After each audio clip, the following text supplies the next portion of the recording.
sir. You're about to see something really special. Really thought this part of my life was behind me. Frenzy disappeared with the drinking 3 years ago. Why now?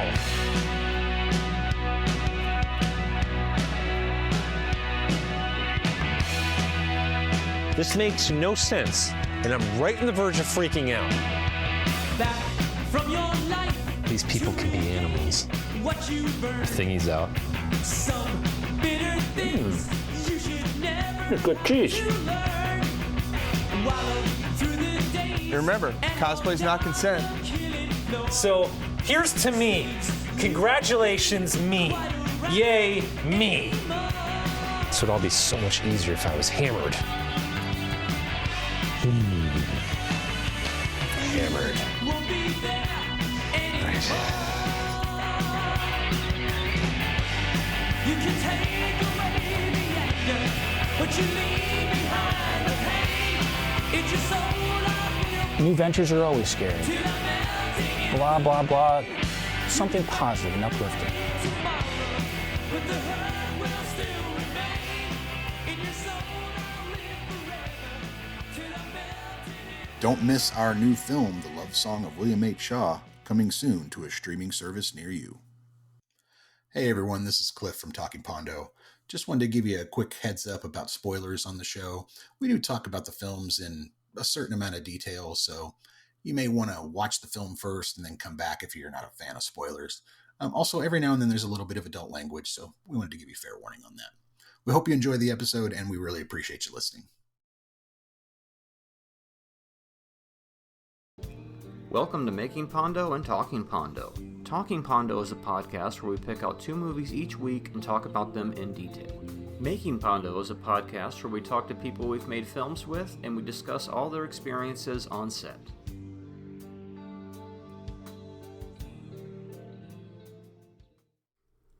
Today on Making Pondo, we interview Olivia Blake, who has acted in 2 of our feature films. And we're back. All right. Who do we have with us this time, Marty? Oh, now we have Miss Valdosta herself. It's Olivia Blake. Hi. At long last. That's not a very big title, Miss Valdosta herself. Very small town. Yeah, my mom and my sister might argue over the title as they happen to live there as well, which is... Oh, nice. Yes, it's a small world. Well, it's good to be here. It's good to see you guys. Yeah, it's good to see And you talk too. to you guys. Like we talked earlier, it's been too long. Yeah, It's it also has. one of the reasons why we've done this podcast is it's a kind of a cheat to get to talk to all of our peeps again. Reconnect with all of our friends. Exactly. An excuse to hang out. Yeah. So, Olivia has worked with us on 2 of our films, although, and I like to say this a lot, it certainly does feel like it was more than 2 at this point, because there's been so many years. And that last movie felt like 4 movies, the way that it was split up and shot. With COVID and pausing production, I get it. Mm-hmm. You had to jump through all sorts of weird hoops for the last movie due to COVID. Yes. So it was actually only the getting there. It was early March of 2020 when the airlines started to cancel flights because COVID was just starting. So there was a little bit of a worry about whether I was going to make it out there to Tucson in time for filming. So we were able to find a flight last minute to get me out there a couple days early. And I didn't have any issues getting home either after filming as scheduled, but still that was a little stressful, just trying to make sure that I could get out there to do that role. I remember being on set and Marty and I are, because you were scheduled to fly out after we had started shooting. Just right? after. Just after, right? And so Right. I think at one point Marty and I were talking about it and talking about the cancellations of flights, and I was just like, man, we got to move her flight and get her here as soon as possible. Yeah. Like, we can't be stranded with an actress somewhere far off in the middle of this shoot, because she's so key to what the film. Any other time it would not have been an issue, but COVID really did pose a bit of a hurdle there, but we got through it. Mm-hmm. Yeah. I got your own little Airbnb and carted you back and forth. It was great. Yeah. I'm really lucky that Airbnbs were still up and running Mm-hmm. as well, because I think hotels were also having a problem. Oh God, yes. Yeah, big time. Well, the two films blur together, but I'm having that memory of we picked you up at the airport and we drove you to the Airbnb, right? Mm-hmm. Yes, because I lived in Tucson for the first film. That's right. That's Yes. right. Yes. And then in 2020 is when we got to Valdosta. I had only been here about 2 months in Valdosta before I had to go back to Tucson for filming of the love song William Shaw. So, but yeah, you guys did pick me up from the airport, got me to the Airbnb, and it was actually a really nice Airbnb for being just a very small guest house behind another house in a backyard. Yeah, it could be work. It could go either way, right? It was nice. So, how did you find us initially and start working with us? Well, I had been in Tucson for maybe about a year, maybe less, and I was looking through casting calls online where I could, and I found one for a local independent feature film, which turned out to be The Revenge of Zoe. And I remember being there, and I think only one person was actually there in the audition, and one or two other people were doing a Zoom call. I think, Cliff, you might not have been there. I think you were Yeah, I over was- the Zoom call. Yeah, I was over the Zoom call for sure. Yeah. And it's really funny because I actually didn't audition for the role of Katy. I went in because I was concerned that maybe I wouldn't fit the role of a tattoo parlor owner. I don't have tattoos or piercings. So I auditioned for the role of Jen and Mona initially, but I guess all of you somewhere got together with candles and everyone spoke what they were thinking at the same time and said, "This is Katy." And that's how I became Katy in the Revenge of Zoe series. And I fully embraced her character. To date, she is probably my most favorite character that I've had. Fantastic. Like, because you were all talented. All of you could have played Right. any of those roles, I think. So it was like, which one's the best? You know what I mean? Which one goes Right. where? I don't know. It was fantastic. It was like, just like having this bounty of, awesomeness to be able to cast was fantastic. Yeah, it was. I think that's the first time I did not get the role, but I got another really good role. So, but yeah, like I said, Katy was by far my favorite, and it was just, and I mean, I've made friends with you guys, and as well as Eric Schumacher. We've done some other work together, and I am really happy I found you. Yeah, same here. You were fantastic. I mean, you were perfect for Katy. Marty said, I think in a different interview, it's so funny that the girl that we hired to play Frenzy is the one that had all the tattoos. And then we hired you, who has no tattoos, to play the tattoo artist with all the tattoos. So here we are applying tattoos to you for scenes and then covering hers up for other scenes. Paying someone for custom tattoos. Yes. And then the fun which part I still have. That's great. The fun part was trying to remember where they all went. Oh, like yeah. when we did the second shoot, it was like, which one goes? Do we have pictures? Do we have references for this? Yes, we do. Okay. Well, it was easy with the sleeves because I didn't show my arms in the first film. Right. So that was much easier. It was just like any on my chest or maybe on my neck or anything like that would show. Yeah, that one like kind of behind your ear on your neck, sort of wherever that one was pretty constant. Yeah. But it's weird. I think the ones on your wrists would show up in weird moments. Like every now and then you'd see the 13 on your wrist or whatever. It was like, gotta remember that. Yeah, I think it was Eric. Initially, he was like, "All right, well, we have to remember where these tattoos are for tomorrow or for the next day." And I'm like, "Okay, that's fine." Well, turns out that was a great idea to have those photos from pre-production or production of Revenge of Zoe because of Love Song. Yeah. Mm-hmm. Yeah. And in Love Song, unlike Revenge of Zoe, every tattoo is visible in the movie at some point or another. Sometimes in Zoe, I think there was one that was on your back that we Oh, yeah. put there, and It you was a couldn't lion. really see it. Yeah, but in this one, I think it actually shows up in at least one shot. It's like Yeah. it was like a weed smoking lion or something like that. Yes, it was. It was a very yes, it was a lion from what looks like the 70s.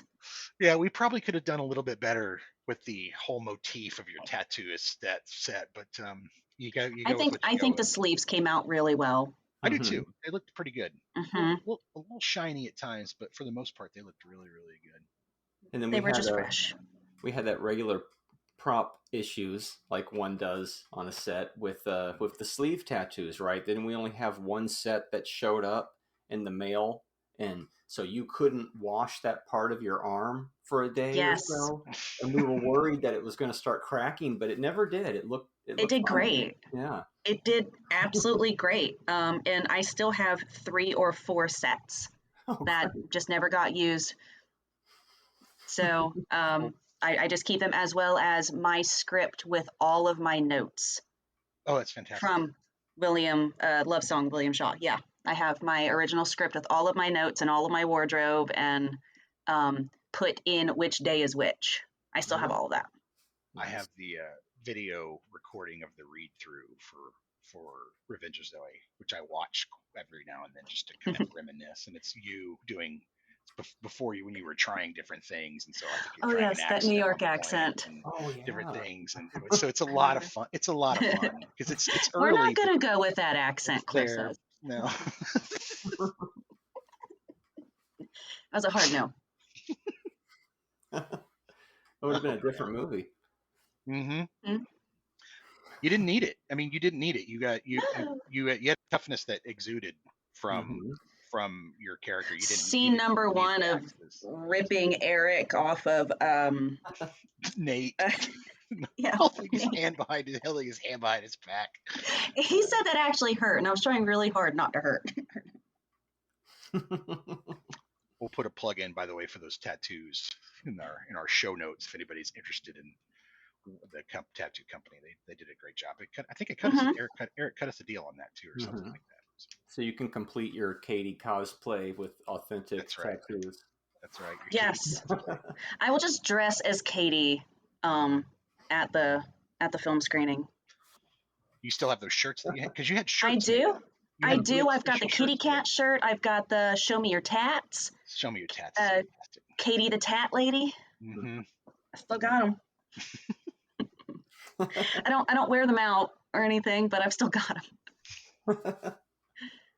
Yeah, the Show Me Your Tats one is prominently featured, especially during the pottery sequence. You can really see that one really well. Yeah. Which came out so good, by the way. Oh. Did it? Yeah. That was a good scene. I can't wait for you to see it. It's really good. It's yeah. I'm really happy with I think Marty and I both. It's just another step up from Revenge. So all the acting stepped up. The look of it stepped up. I think it's really, really good.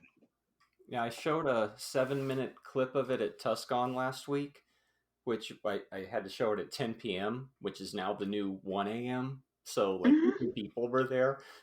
At least it looked. Hey, I good. feel that. So, yeah, right. So at least I got this. Like, oh, this is like a test screening for me. Oh, that looks great. Sounds great. Cool. That's all I needed. So. You get to see what it looks like on the big screen for you. Exactly. Without the anxiety of too many other people watching. Right. But yeah, since we finally shot in 4K with the last movie, and then we did the color timing, it just pops. Every little detail just leaps off the screen, and yeah. I'm excited to see it. Awesome. It looks really good. It looks good. I'm super happy. After all this time, finally, just a few more months. I know it seems like we just fall off the map sometimes, but we're always cranking away out here. Plugging away. Same here. So, what would be a dream role if you had your choice? What would you like to play more than anything? Oh, I mean, other than any role across from Henry Cavill, I would say I have a few. So I love action films, and I've always wanted to be in the MCU universe as a main character. watching the original Avengers films. I always wanted to be an Avenger, but I knew that probably wasn't going to happen. But that's a dream role. And actually, this question's really fresh in my mind, or the series is. I watched it when I was younger, and I thought she was super, super cool. And I started rewatching the series, but I love Buffy the Vampire Slayer. Love it. And I really liked her. I like her even more now, just, with the acting and the action. And I guess, I was 7 or 10 or something like that when it was actually on television. So I guess I didn't understand acting or the shows as much as I do now. Now, the other one is I don't really sit down regularly and watch these films, but I think I'd really like to be in a rom-com. Something like 28 Dresses, something like that, because I've actually never been in a legitimate rom-com, like 2 main characters and you have the whole story arc like that. The meet cute and all that stuff. Be cute. Yeah, the meet cute and all that, where the cute little meeting where they meet. They're gonna fall in love. I know, and I mean I like comedy, but I think that doing a rom-com would be it'd be more of an expansion for my acting skills and experience, because I've actually never done, like I said, a legitimate rom-com. I feel like Marty and I have that's what the last 3 movies kind of were rom-coms, not full-blown ones like, How to Lose Your Guy in 10 Days or whatever, Wedding Planner. But I mean, they are centered around a guy meeting a girl, that type of thing. The first one especially, Revenge of Zoe was a little bit different, and we never really explore how Billy and Katy get together. It's just this weird sort of like, oh, suddenly they're dating. Yes. But Marty and I have this whole backstory about how that kind of happens. Due to the fact that we've written different versions of the script and different things have happened. So to us, it was like, oh, it makes complete sense. So the end of Revenge of Zoe, and this is what I'm thinking it is. At the end of Revenge of Zoe, Billy gets a tattoo and he hands Katy an envelope, and then he says, "So you want to?" And that's how that goes. Yeah.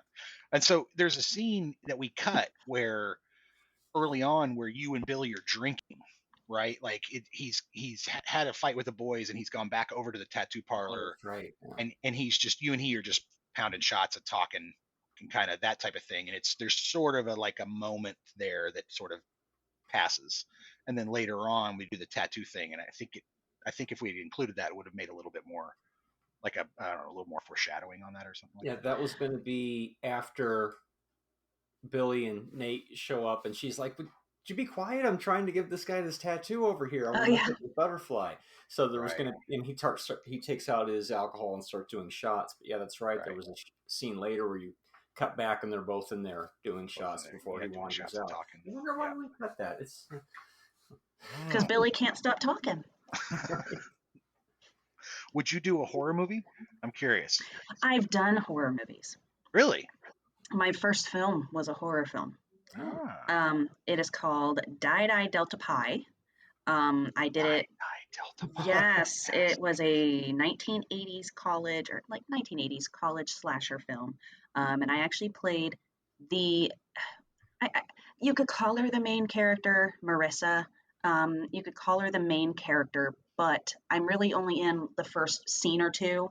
And then there's a horrible accident and I get burned, and it's 25 or 30 years later, and that sorority is opened up again at the college, and I come back with a vengeance, as does my mother.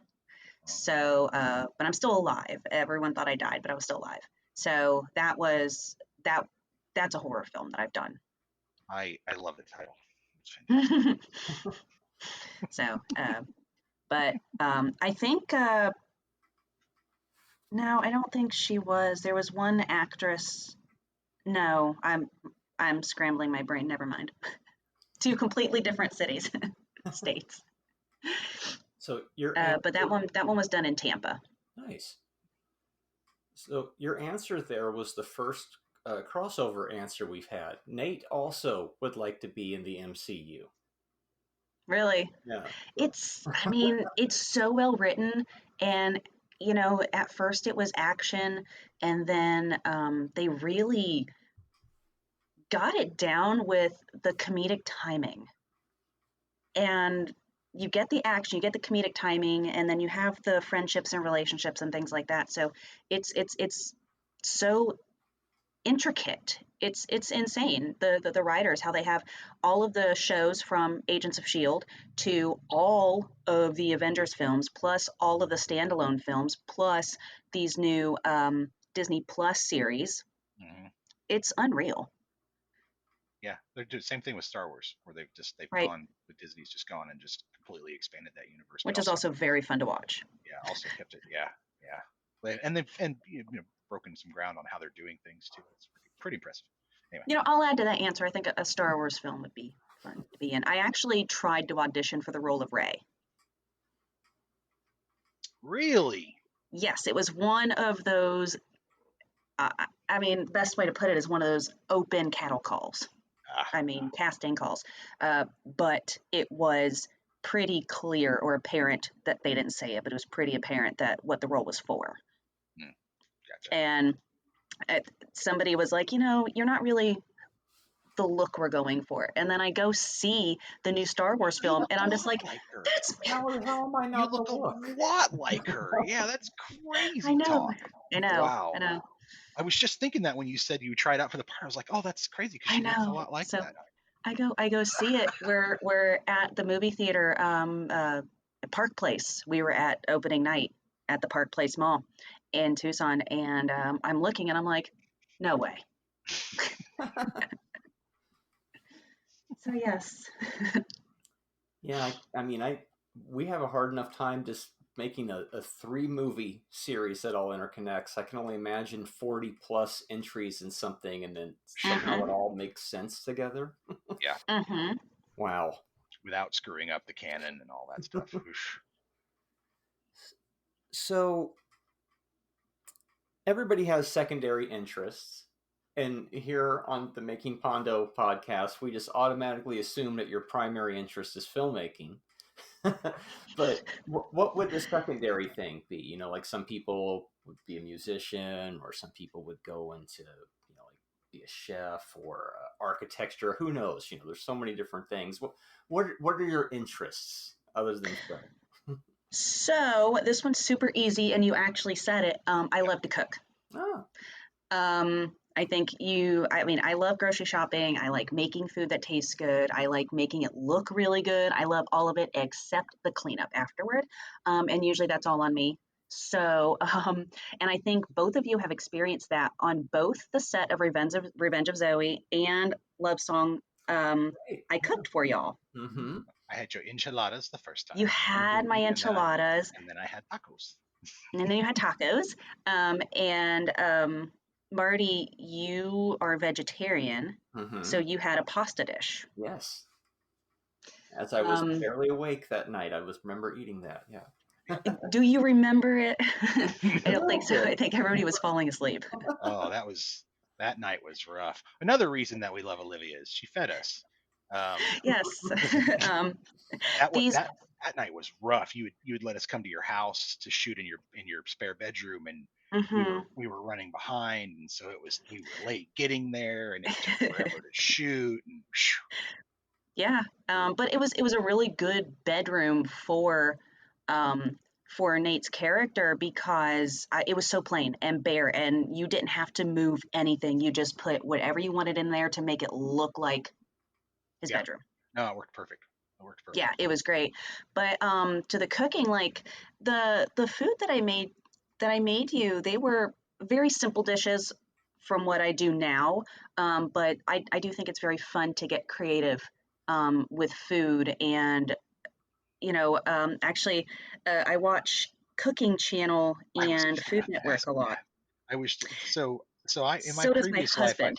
I was a professional cook for a while. In my previous life, I worked several grill, like type, kitchens and all that stuff. So I'm fascinated with like Top Chef and any kind of cooking show or anything like that.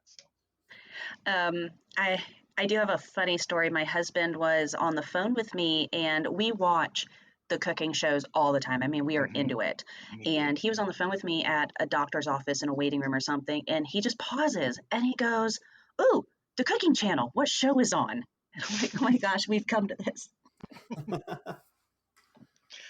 That's who we are now. Do you have a favorite cooking show that you watch? Like, is your favorite? Do you watch like competitions or just the cooking? Like, you have The certain competitions. I only watched like the actual like Pioneer Woman or Rachel Ray or things like that when my mom comes to visit or I'm at my mom's house.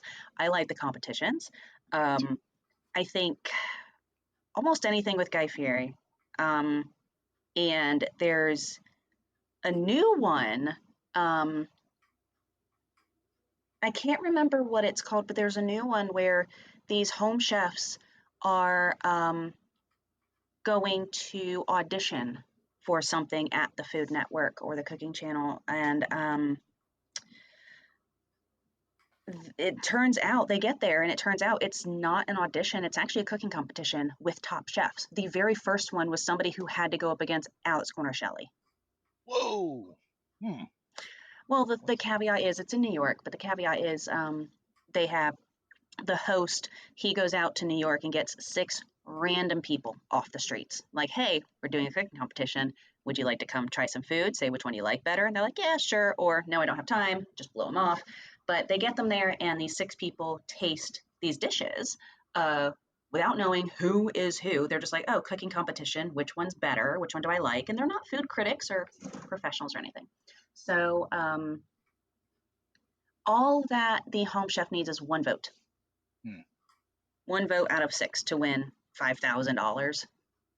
And so that one's actually gotten pretty interesting. But anything with Guy Fieri, but I think really my favorite would be Guy's Grocery Games. Out of all of them.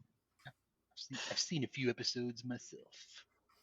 They're fun. And like the trivia at the end, whenever they're doing the shopping, if he's not just calling out ingredients, if he's calling out like clues to go get the ingredient, that's always fun.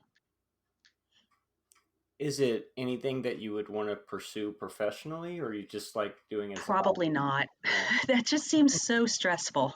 Oh, Oh my gosh. Cooking in kitchens is that? I love cooking for myself and my husband, and then when people come to visit, I love cooking and making appetizers and hosting parties and things like that. And actually, I'm hosting my very first Thanksgiving this year with my parents. But no, not professionally. As much as I love it, I don't think I could handle that kind of stress, knowing what kind of people are out there and complaints that they may have. I can't do it. Well, let's outside of in the film world, outside of acting, is there anything else in film that interests you, like producing, directing, etc.? So I don't think I'm very good with electronics, art, design, makeup, things like that. But what I think I could actually do and fairly well is directing. I think that I would be able to work with people in their character and in their role to actually take the script and pull the life out of that script and turn it into something. I haven't had the opportunity to direct. A lot of times I self-direct when I'm in films. If I don't get in some films, there have been instances where I don't get much direction. So because I've had to self-direct and then I get, okay, that was good. I just kind of build off of that. So that builds off of a question that I like to ask, which is, do you have some favorite feedback that you've ever gotten from a director? Or do you even like to get feedback? I love feedback. I live off of feedback. I'm that kind of person. Unless you are literally telling me you're terrible, oh my gosh, change everything you're doing. It's all constructive. And okay, here, let me tweak this. That's fine. And I don't really know exactly what my favorite feedback or some form of, and my brain just shut off. I'm just going to say feedback from a director has been. Direction. Because, yes, because I'm always focused on being the character and having my lines down and then knowing when my other actors might be fumbling a little bit and knowing when to jump in. Like from plays that I've done, you're live. You can't fumble and sit there and ask for a line. It's improv at that point and getting back on the script. So I'm really focused on things like that.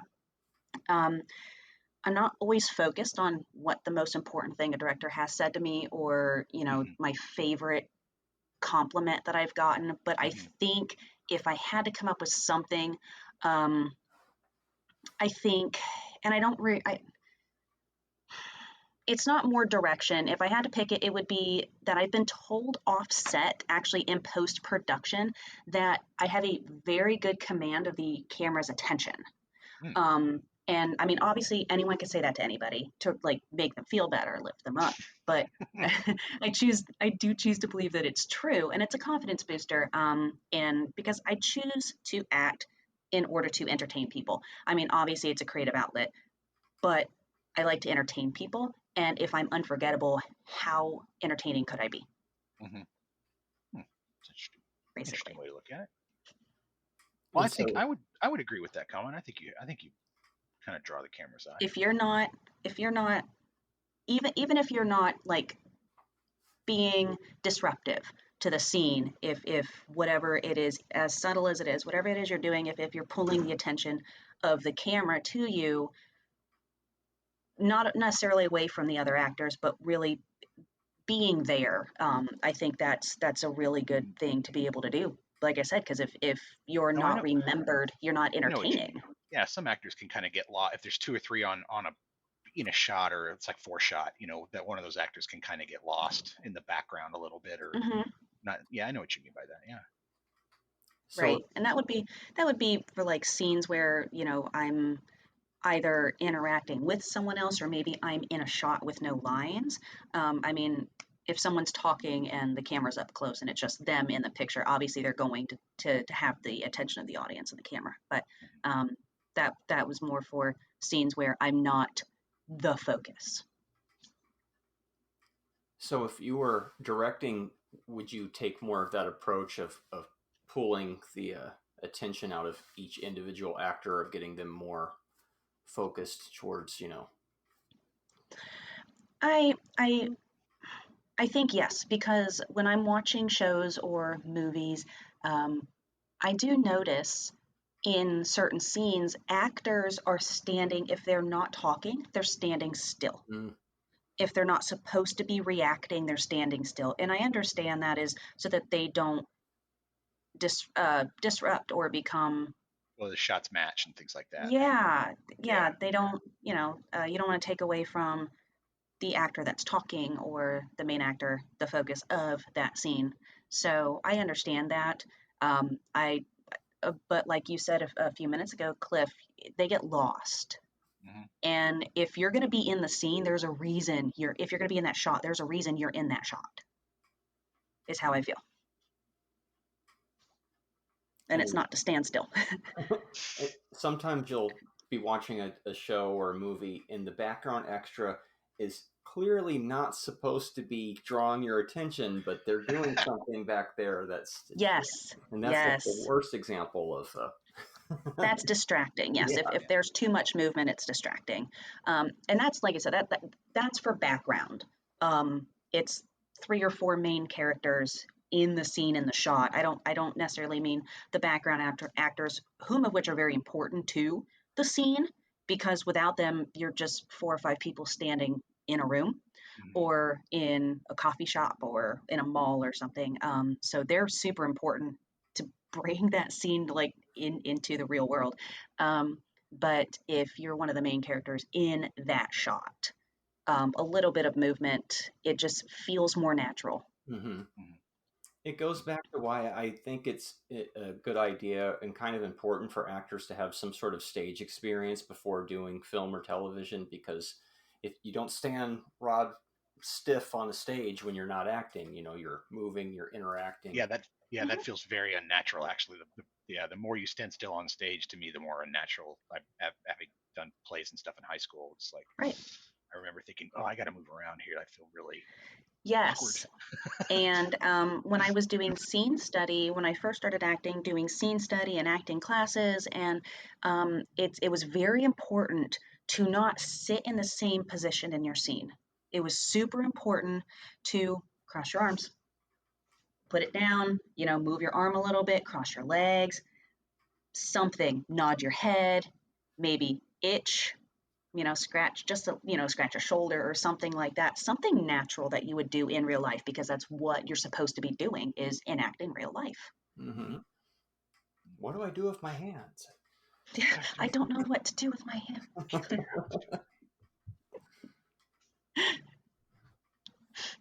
Do you have a favorite film? I always ask, this is one of my favorite questions. So, do you have a favorite film that's based on a music, not necessarily a musical, but a film that's based on music, or about music? I actually have two. One is a film based on music. One is more musical and very silly. So in seriousness, a movie that I enjoy based on music that isn't a musical is Walk the Line. I am a Johnny Cash fan. I do like most of his music, and I think Joaquin Phoenix and Reese Witherspoon did a great job in that film. And I'm not one to sit down and watch biopics or it's really not documentary, but stories like that. But it got my attention, and I wanted to watch the whole thing after I started watching. Yeah, I think Reese got the Oscar for that one. She did a great job. I mean, obviously their voices don't perfectly match, but Joaquin Phoenix did an amazing job singing Johnny Cash songs. Insane. Yeah, it was good. I really enjoyed it. And then my musical for fun, and it's okay to laugh, would be the Rocky Horror Picture Show. Yes. Yeah, that's a good one. That is my fun musical movie. I love it. I watch it several times a year. Do you have a much favorite to song? my husband's dismay. Do you have a favorite song from it? No. I mean, really, I like all of them. I mean, who doesn't love the Time Warp? Mm-hmm. You know what? I think the opening song, or the opening, Science fiction double feature. Yeah. Double feature picture show. Yeah. There's a great punk cover of that. That's fantastic. How many times have you seen it in the theater? I have not. I am from Tampa, and they used to have it at the Performing Arts Center in downtown Tampa all the time, like when I was in high school and after I graduated high school, and I just never went. Yeah. And I'm sad about that. I would really like to go and experience it live, a Rocky Horror Picture Show.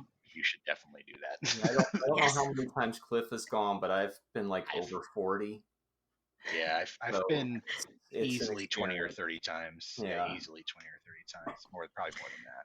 I think there might be one in Jacksonville, which is only about 2 hours away from where I live. So I might be able to catch one there. I think it's probably worth the trip. If you haven't sat in an audience while they're screaming at that film, it's its own thing. And interacting with the film, it's its own thing, or the audience. Yeah, well, yeah. You mean if it's a true Rocky Horror Picture Show, I mean they have everybody represents somebody from the cast, and they act the film out in front of the screen. You have people running up and down the aisles, water guns, rice being thrown. I am familiar with insanity. The water guns. Yeah. Yes. Yeah. Newspapers over your head, water guns, rice, decks of playing cards. I can't even remember all the stuff you're supposed to. Toast, yes. How do you forget toast? A toast. Zing, zing, zing. I can remember one of our friends. I want to say it was Paul or maybe somebody else, but they snatched toast out of the air and ate it. They were just like, ow, and then threw it. It's like... Crazy times we used to live in pre-COVID. Yeah, I would never do that now.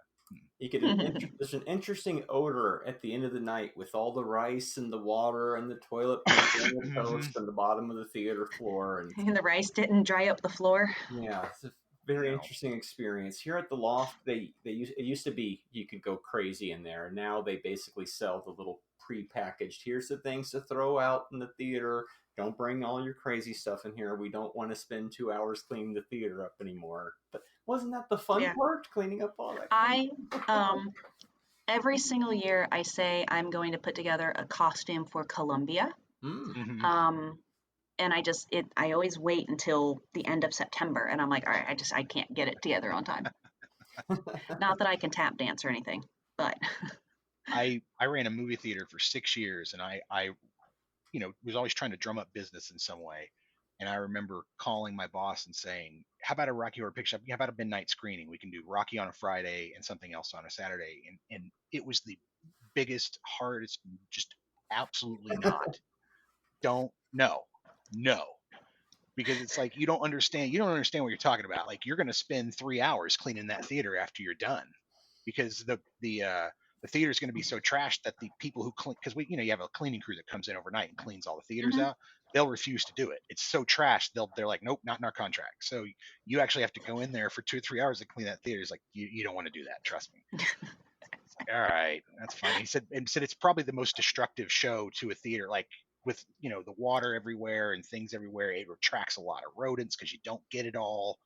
It's yeah, and rodents are a big problem in movie theaters. Sorry to bust your bubble for people listening and they're in podcast land, but yeah, it's a big problem in movie theaters.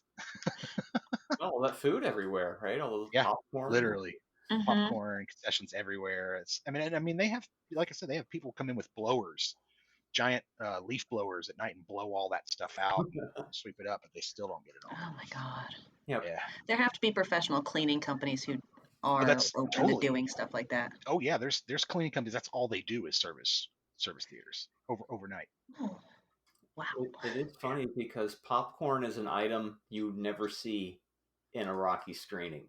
Like people won't buy normal concessions for that. It's true. It just get too gross. Yeah. Popcorn, no, take the toast. Well, yeah, it's like as soon as you get the water. Yeah, you get the water gun in your popcorn. You're like, ugh, I don't want to eat this. You put the newspaper over it during the light scene. I don't think I've gone in over 10 years. We used to go in the early 90s, and then when I went a few years ago to take a bunch of people from work, it was the same, but it was different, because every generation makes it their own, and they change all the comeback lines and stuff. But it is nice that it's still going after. Geez, a few more years is going to be 50. Yeah. 1975? Yeah. Yeah, 40 years. Jesus, wow. We first saw it at a tiny theater here in town. The Loft, before it was on Speedway, used to be over on, I think it was 6th. And it was this tiny one-screen upstairs theater. It was very intimate. And, wow, we had some epic water battles in there. The slightest splash on screen, we're dumping full buckets of water on people. Oh, it was good times. It was, and that print was so messed up that like it skipped entire parts of scenes. It was just trashed. It was so good. It was so good. It was such a good screen. Anyway, good times. Yeah, good times. Yeah, Olivia, you are. I just wanted to say you are in one of my favorite shots in Revenge of Zoe, which is you giving the tattoo. Oh, yes. It's the shot where the light's behind you and kind of over your shoulder, and we're behind the guy getting in your just. Chris, right? Yeah. That's probably one of my favorite shots in the movie. I think it really is a pretty shot. That one was fun. Learning how to, without actually using it, learning how to use a tattoo gun. That was interesting.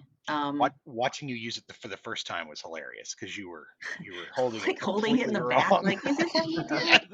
Remember we asked the tattoo guy, like, can you get in there and give her some instructions, please?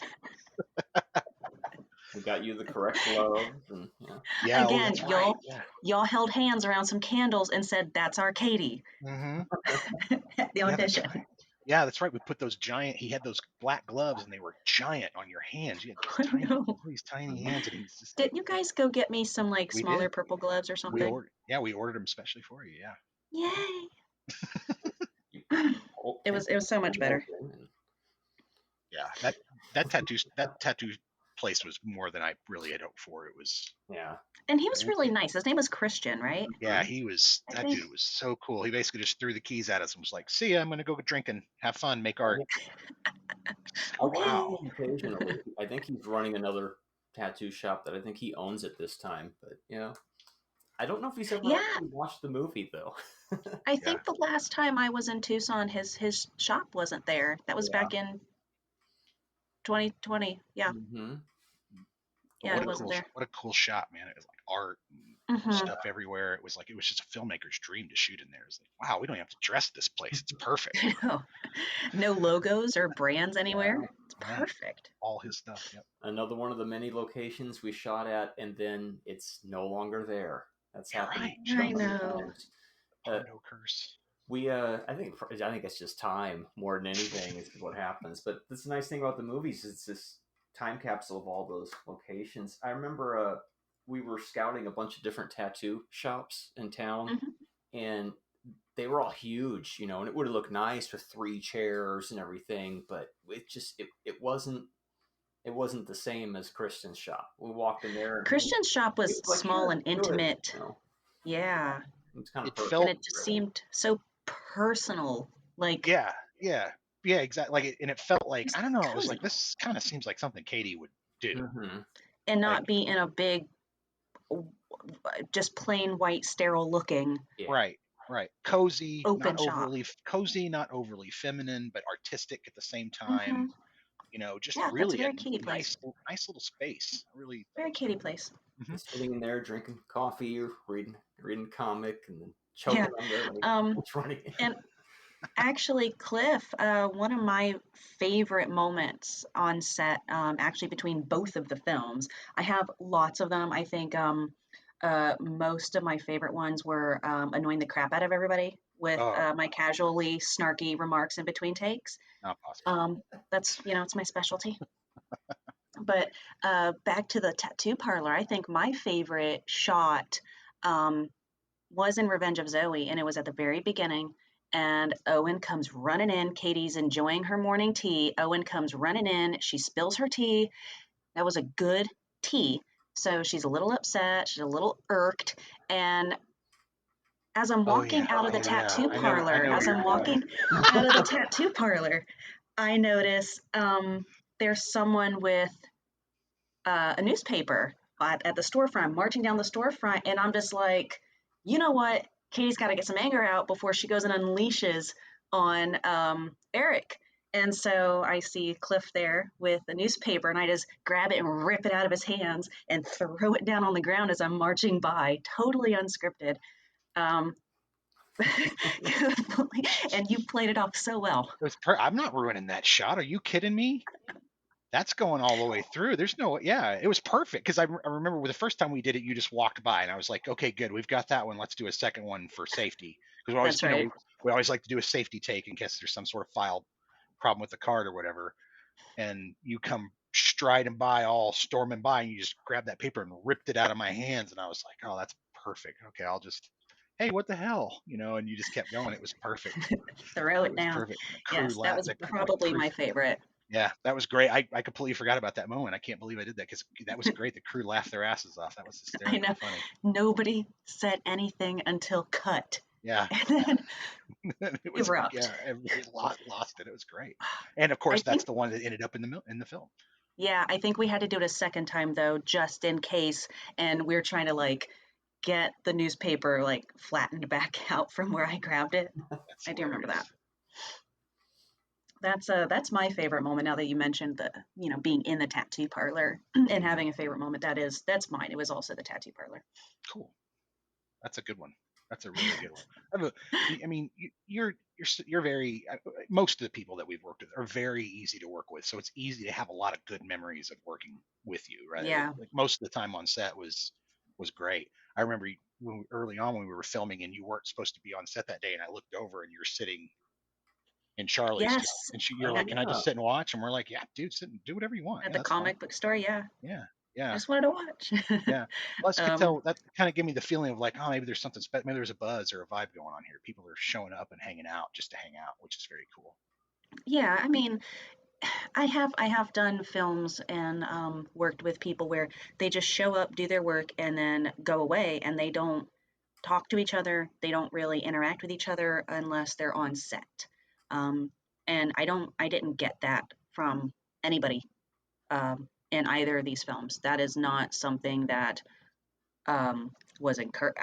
And I'm not saying hey, let's all hang out was encouraged or anything like that, but it just, it felt normal to just, and you guys had never worked with me before. I think we had filmed 1 or 2 days, and I saw you. I was driving past the comic book store, and I looked over, and I saw you there. And I was like, oh, can I just go in and say hi and Yeah, watch? sure. So it felt welcoming. Yeah, good. That's good. That's what we want. And that's how we, once you get kind of work with us, you're kind of stuck with us to a certain extent. Yeah, that's fine. We're probably gonna call you again at some point and put you in front of a camera for something. Yeah. Well, I don't mind. Like I said, it was encouraging and very easy to work with you guys on both of these films, and you're very accommodating. I mean, obviously there are like, hey, we really need to get these shots done. We're here to work, but also very accommodating, and we were allowed to have fun on set. Yeah. We were, as long as we got the shots and we got our work done and we didn't distract and we didn't keep us from finishing for the day. We were allowed to have fun, and I enjoyed that. Yeah, we want that. Play is important. Mhm. It's relaxing, and relaxed people do good work. Mm-hmm. So that is something that I miss. And everybody was real good about that on the sets. We don't usually have anybody who's like the stick in the mud, or or it's like, hey, why does this person not? I think we do a good job vetting that out during the audition process. We're not going to bring up names from the past that don't matter, from ancient history, that didn't make it Right. into the projects. But there have been some people where you go, oh, that wouldn't work. No, that's not. Yeah, no. And thankfully, everybody we've brought on the set, it creates this nice kind of almost family vibe with each other, and we all get along, and it doesn't. And feel that really sterile. translates. That Mhm. translates into the acting. Yeah. It does. Because once we did the Revenge of Zoe film, then we got to Love Song, and I'm in the AA meeting with Billy, and we had worked together before, and Billy and Katy are now in this relationship. It was a little bit easier. Mm-hmm. We hadn't just met Yeah. for this film. So, and we were able to interact on the previous film and get to know each other as people and have fun on set. And so translating having fun to being like boyfriend, girlfriend, like playful, but quit that. That's a perfect way to put it. Yes. Playful, but quit that. Yeah. While he's So embarrassed that to be in public. translates well, and that's another favorite scene of mine was the AA meeting at the beginning of Love Song. Yeah, it's a good one, and you pulled it off really well. There's a lot. Like when we went to cut it, it was like, oh, there's a lot here to work with. There's so much good stuff here to work with. It's really good. Yes. But yeah, that's what I do miss and enjoy was because if we aren't having fun, how are we getting close enough to actually portray our characters and the relationships between our characters? Exactly. That's one of the things professionally, anyways, that I really appreciate about working with the same people over and over again. Is like you're saying, you've built the rapport. You can go right into it. Even if you were playing different characters in a completely different movie, you still have that working relationship. And so that's like 5 steps we get to skip past and just jump right into the energy. Yeah, skip past being awkward and I don't know who you are and the trust. What are is you there. like on set? Yeah. Yeah, the trust is there. You know what we're doing. You trust that we know what we're doing. We trust that you know that what you're doing, and you're going to give us what we need to get on film. And like you said, all that awkwardness and weirdness is kind of not there. Not there. It's gone. And then we're like, oh, we're getting the gang back together. Oh, great. When are you shooting? Well, I'll be there. The Scooby Gang. Yes, dang straight the Scooby Gang. Kind of like the reason we're doing the podcast, like we were saying earlier. It's an excuse to reconnect with everybody and hang out for an hour or so under the guise of I'm going to ask you questions, but it's really like, hey, how you doing? I haven't seen you in a while. We're turning the engine over again. Trying to get the next couple films going. So we're trying to just wake everybody back up and hey guys. Yes. Everybody awake? Yes, and I've had the past 2 years to finish. Eric and I were working on 2 things. I've had the past 2 years to finish writing some stuff that I just haven't. At least one of them have not finished. So I am absolutely procrastinating in that department. writing's such the easiest thing to procrastinate on. It's Oh my just gosh, I hate doing it. there's always an excuse not to write. There's And I'm always not, an excuse not to. what's worse, I'm not somebody who has all these ideas about like, oh, this would make a really good show or this would be a really good movie. I want to tell this story. I have two. And I can't get it done. Writing is the worst. It is. It's fun. It's fun to give your opinions and create characters, but writing to get it pitched is not fun. I really like that we get together and we didn't know each other and we make these projects, and then after the project ends, other projects come to fruition from that. Now you're working with Eric and you all wouldn't have even met each other. It's just like Bradford Yeah. was shooting a movie with Christian, a short film, and it's just nice how it just continues to grow and branch out like Yes. Yeah, I love that. Yeah, the film I did with Christian, that was fun. But it was really nice to see him on the set of Love Song as well, because like I said, we had worked together in the past. So and it's really nice to see all these other people that I've worked with come back as well. So I do really like that. Yeah, we do too. It's comfortable. It's comfortable. It's familiar, and it's Yeah. the goal. I think kind of the goal for Marty and I is like eventually we'll do a film where we bring in like a name actor to attach to the picture to make people go see it, but then everybody else is just people that we've worked with in the past that are all just like, well, the entire cast surrounding that person is just all of our friends that we've had from the past. Well, you get that combination of people who have returned, brand new people, and then like a name actor or two, and then we swirl that all up together, and then who knows what happens from there. So Right. If it's Henry Cavill, let me know. I have to be your leading you'll be lady. the first to know. I don't know that would probably work very well, because it would be like, Olivia, we need Henry Cavill on set. Well, I'm talking to him, yes, but we need him on set. But I'm talking to him now. We're talking about his horse roach. Sorry. I will learn to play Dungeons and Dragons. Sorry, he's teaching me something. You heard it here first. And it's up to you guys to make that happen. Oh, okay. Yeah, I'm on it. Challenge accepted. On it. I'm on it, Olivia. Don't worry. Have your people call my people. Exactly. Have your machine call my machine.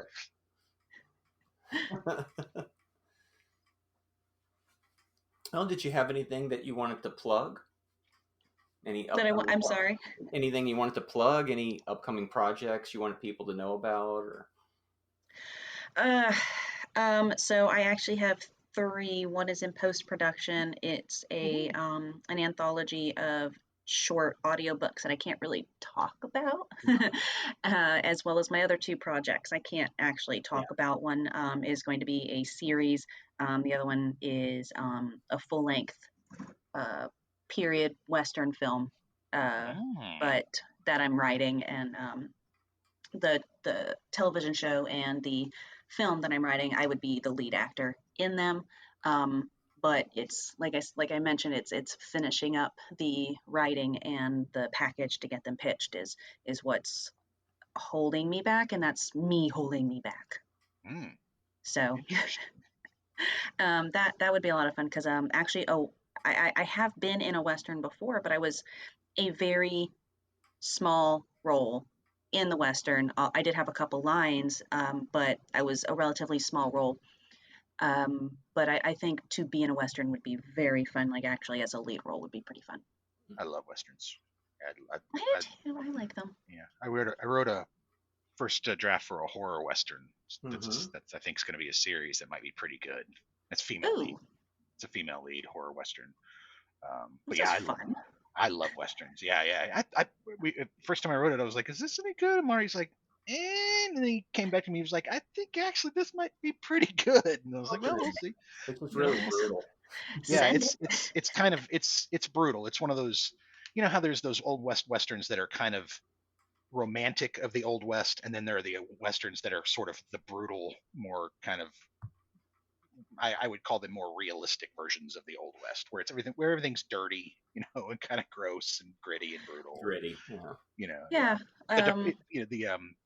The one with DiCaprio and the bear, as opposed to True Grit, right? Okay. Yeah. What was that called? Oh, the Revenant, right? The Revenant. Thank you. Yeah, Revenant. The Revenant. Thank you. Yeah. There's a Western that I show that I actually enjoyed. It's called Hell on Wheels. Mhm. I actually really enjoyed that. It's actually pretty decent. Yep. Yeah. Yeah, that was a good Western show. I just watched. What was it I watched the other day? Oh, Marty sent me a copy of The Man Without a Star. Oh, Kirk Douglas Western that I loved as a A kid. Man Without a Scar? Man Without a Star.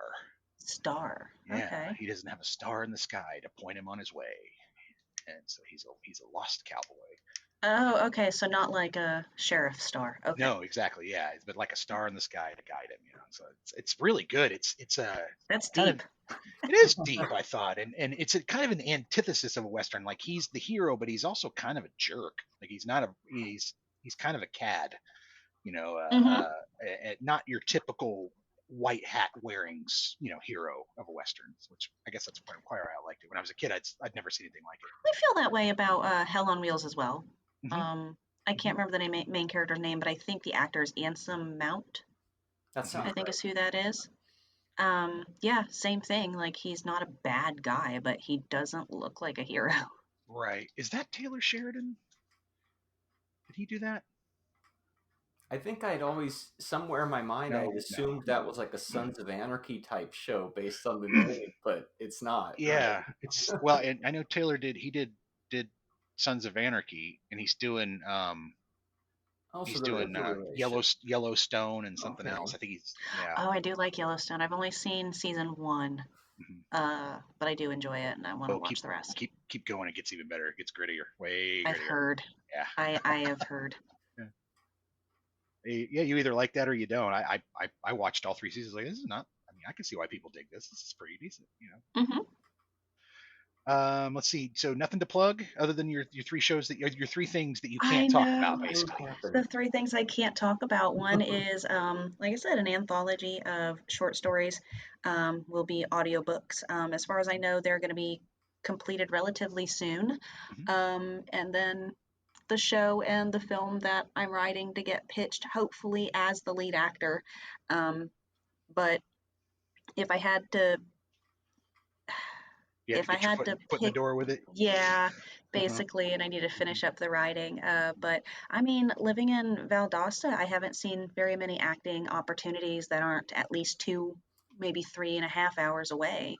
And to do auditions, sometimes auditions could be, hey, this coming Saturday, and it's Wednesday. And I may not be able to make it up to maybe Atlanta or down to Orlando for an audition. And even if I do, I'm not local. Right. Which is very difficult. Yeah. Well, because if it's about a small production, they've got to put you up and all that kind of stuff, and then they've got to worry about how to get you there and transportation and. Exactly. And a lot of the films with the casting calls that I see, they're very low budget independent films, or maybe they're student films, or filmmakers just starting out, so they wouldn't have the budget to bring actors in. That would be something that I would have to pay for. I mean, if it was something in Tampa, not a big deal. I could stay with my parents and I can drive down there. But a lot of places want local, and it's very difficult for me to be considered local. Yeah, that's terrible.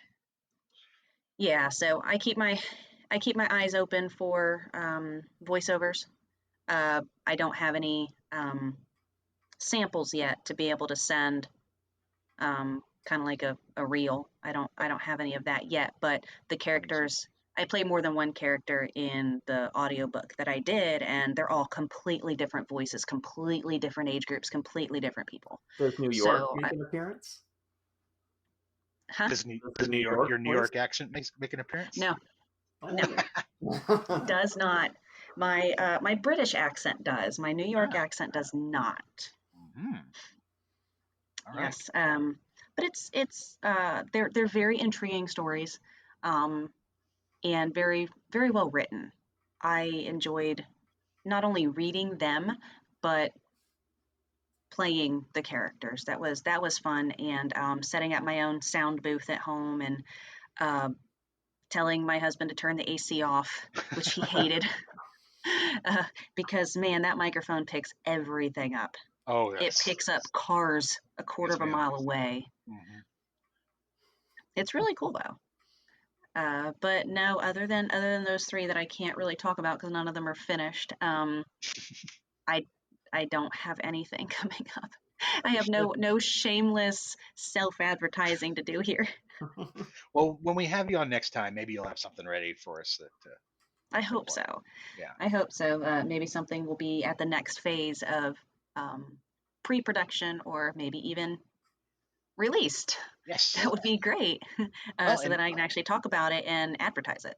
Yeah. Hopefully, our film will be out by that point. Maybe we can have you back on and we can talk about that. How you felt? Absolutely. How you felt about how that turned out? Yes. And when that does premiere or gets to the big screen, let me know. I really want to see it. We'll do. Olivia, we appreciate you coming on. It's so Cliff, good to see you. Marty, I appreciate you having me. It's really good to see you.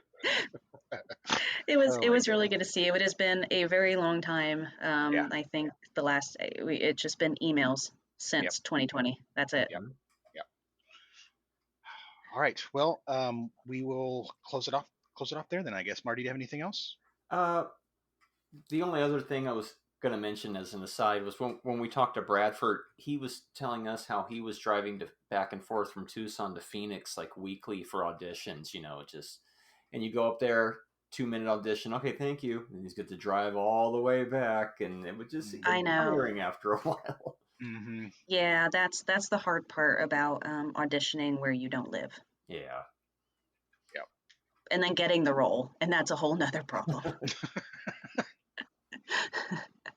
Yes, as we found with a Love Song. Yeah. Mm-hmm. That was a tough one. Yeah. All right, Olivia. Well, it's good to see you, and again, we'll Yeah. talk to you soon. Bye. Thanks for having me. Bye. Bye.